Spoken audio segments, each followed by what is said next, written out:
Good morning मेरे 10वीं के प्यारे विद्यार्थियों। जैसा कि हम बात कर रहे थे तो आपके गुप्त काल की बात चल रही थी हमारी, और गुप्त काल में लगभग हमने कई चीजें पढ़ ली थी, और कई चीजों के साथ साथ हम लोग गुप्तकालीन राजाओं में चंद्रगुप्त, समुद्रगुप्त आदि का अध्ययन कर चुके थे। उसके बाद बात करते हैं हम कुमारगुप्त उर्फ महेंद्रादित्य की। कुमारगुप्त उर्फ महेंद्रादित्य जो है उनकी शासन अवधि है 414 से 455 ईस्वी। 414 से 455 ईस्वी तक कुमारगुप्त ने शासन किया। कुमारगुप्त चंद्रगुप्त विक्रमादित्य के पुत्र हैं। चंद्रगुप्त विक्रमादित्य जिसने उपाधि धारण की थी, शकों को मारा था, उसने शकों को हराया था और शकाई की उपाधि धारण की थी, विक्रमादित्य की उपाधि धारण की थी। और इसी कुमारगुप्त ने नालंदा विश्वविद्यालय की स्थापना की है, इसीलिए नालंदा विश्वविद्यालय का संस्थापक कुमारगुप्त को माना जाता है।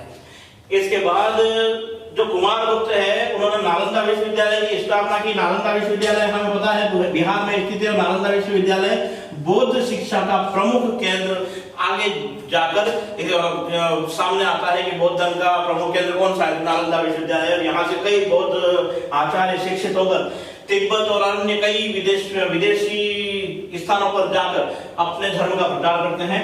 जो कुमारगुप्त है, कुमारगुप्त का राज्य गुजरात के सौराष्ट्र से लगाकर बंगाल तक विस्तारित था। इसका अर्थ यह है कि दोनों समुद्रों पर इसका राज्य था, तो कुमारगुप्त का अधिकार था। और कुमारगुप्त के अंतिम समय में एक जाति आक्रमण करती है। इस जाति का नाम है पुष्यमित्र जाति।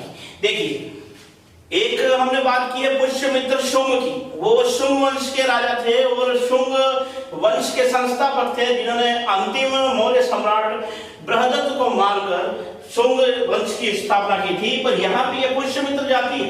पुष्यमित्र जाति आक्रमण करती है कुमारगुप्त के समय। कुमारगुप्त वृद्ध है और वृद्ध होने के कारण युद्ध में नहीं जा सकते हैं। इसीलिए युद्ध में पुष्यमित्र जाति के विरुद्ध सेना का नेतृत्व किया है उनके पुत्र स्कंदगुप्त ने। स्कंदगुप्त ने कई रातें युद्ध भूमि में गुजारी और पुष्यमित्र जाति को हरा दिया, और इसी दौरान कुमारगुप्त की मृत्यु हो जाती है। युद्ध भूमि में ही स्कंदगुप्त का राज्याभिषेक किया गया। स्कंदगुप्त का जो स्कंदगुप्त की जो शासन अवधि है वो 455 से 467 ईस्वी तक राज्य स्कंदगुप्त करते हैं। स्कंदगुप्त 455 ईस्वी में गद्दी पर बैठते हैं और 467 ईस्वी तक राज्य करते हैं। इन्होंने पुष्यमित्र जाति को युद्ध में हराया। अपने पिता की आज्ञा से युद्ध में जाते हैं और पुष्यमित्र जाति को युद्ध में हराकर वापस जब अपने राज्य को संभालते हैं, इसी दौरान एक नई जाति ने आक्रमण किया है। वो जाति है हूण। हूणों को मलेच्छ भी कहा गया है। मलेच्छ जाति ने आक्रमण किया, हूणों ने आक्रमण किया। हूणों को भी इन्होंने हराया स्कंदगुप्त ने। इसीलिए स्कंदगुप्त को गुप्तेश्वर वीर कहा जाता है, अर्थात गुप्त वंश का वीर कहा जाता है इन्हें। स्कंदगुप्त का उल्लेख जूनागढ़ अभिलेख में भी होता है। जूनागढ़ अभिलेख की बात हमने अशोक के समय भी करी थी। जूनागढ़ की अभिलेख की बात हमने चंद्रगुप्त मौर्य के समय भी करी थी। जो सुदर्शन झील है, रेवतक पर्वत को बांधकर, जो रेवतक पर्वत के हेमंतक और रेवतक दो पर्वत थे, उन पर्वत के बीच में एक झील का निर्माण किया गया। उस झील का नाम है सुदर्शन झील। सुदर्शन झील का जो निर्माण था वो चंद्रगुप्त के समय हुआ था। देखिए, चंद्रगुप्त, हालांकि ये चंद्रगुप्त ने इसका निर्माण करवाया। चंद्रगुप्त के समय इसका निर्माण वैश्य पुष्यगुप्त ने करवाया। फिर अशोक के समय वापस इसके आकार को बढ़ाया गया। उस समय यहाँ का प्रांतपति था तुषाप्स, और तुषाप्स ने ही इसका कार्य करवाया। फिर रुद्रदामन के समय इसको वापस बनवाया गया, इसमें अकाल राहत के दौरान जनता को लाभ देने के लिए। और इस समय यहाँ का प्रांतपति था सुविशाल। और अंतिम जो है वो स्कंदगुप्त है।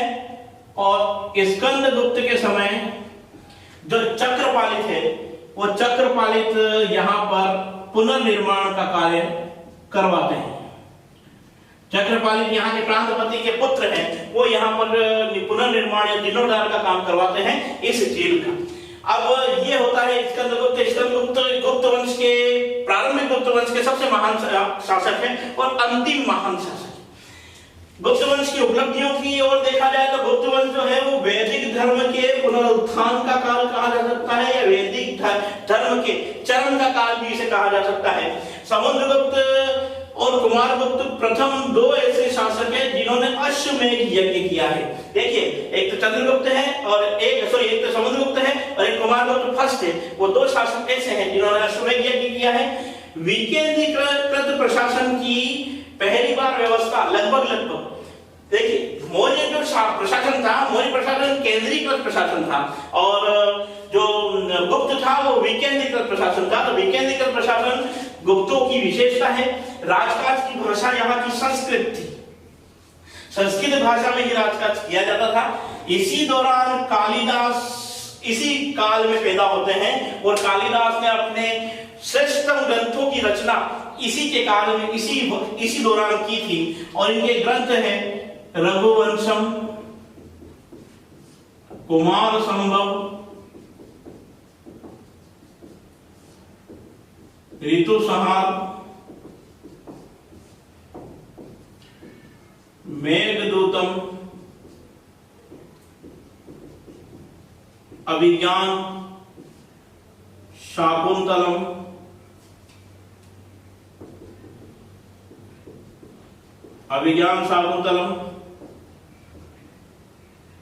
विक्रमो उर्वशीयम,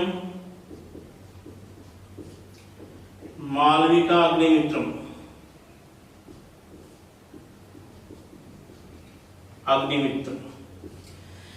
ये ग्रंथ जो है वो कालिदास ने लिखे। एक ग्रंथ और था कौतुलेश्वर दोत्य। कौतुलेश्वर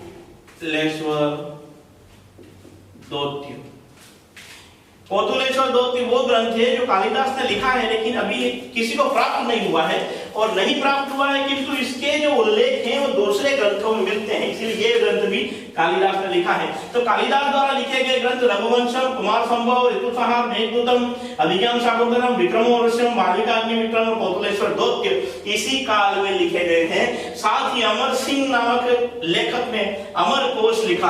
अमरकोश में कृषि संबंधी उल्लेख इस काल का दिया गया है। शूद्रक जो है वो मत्स्यकटिकम लिखते हैं। मत्स्यकटिकम का अर्थ होता है मिट्टी की गाड़ी। ये वो पुस्तक है जो ग्रामीण परिवेश में लिखी गई है। ग्रामीण परिवेश में लिखी गई पहली पुस्तक है मत्स्यकटिकम। और इसी समय मुद्रा राक्षस नामक पुस्तक लिखी गई। मुद्रा राक्षस लिखी है विशाखदत्त ने। मुद्रा राक्षस पुस्तक है जरूर गुप्तकालीन, लेकिन इसमें कुछ हिस्से में मौर्य शासन का भी उल्लेख है। और मौर्य काल के दौरान जब कौटिल्य, विष्णुगुप्त, चाणक्य ने चंद्रगुप्त द्वारा धरानंद के साम्राज्य को समाप्त किया, तो धरानंद के सेनापति राक्षस द्वारा चंद्रगुप्त को समाप्त करने के लिए जो जो योजनाएं बनाई गई, उन योजनाओं का उल्लेख मुद्रा राक्षस में किया गया है। इस प्रकार से ये हमने गुप्त वंश की उपलब्धियों के बारे में बात की है। अभी हमें गुप्त वंश का समाज और उपलब्धियों का कुछ और उल्लेख करना है, इसकी बात हम नेक्स्ट वीडियो में करेंगे। Okay, thank you.